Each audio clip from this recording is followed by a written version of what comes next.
तर आज ना सकाळ सकाळी उठल्यानंतर बघते तर काय बाहेर मस्त असा पाऊस चालू होता आणि पावसाबरोबर माझी रोजची कामे पण चालू होती. इथे मी सुरुवातीला आंघोळ वगैरे करून घेतली आणि आंघोळ वगैरे करून झाल्यानंतर देवाची देवपूजा पण केली. देवाची देवपूजा झाल्यानंतर भूक तर खूप लागली होती म्हणून मी लागले नाश्त्याला. तर नाश्ता करण्यासाठी मी सुरुवातीला तवा गरम केला आणि तवा गरम केल्यानंतर ब्रेडला टोस्ट लावून मस्त असं टोस्ट करून घेतला आणि टोस्ट झाल्यानंतर दुसऱ्या बाजूला मी गॅसवरती कॉफी करायला घेतली.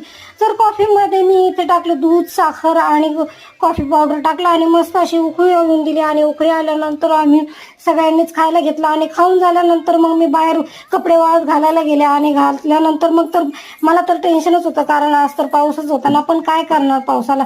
तर मग मी इथे त्यांना सँडविच खायचं होतं तर सँडविच करण्यासाठी मी सँडविचची तयारी केली. पहिले कचकच कांदा कापला आणि टमाटर पण कचकच कापून घेतला आणि मसाला वगैरे तयार करून घेतला आणि मसाला तयार करून झाल्यानंतर मी मस्त असा टोस्ट सँडविच बनवून घेतला आणि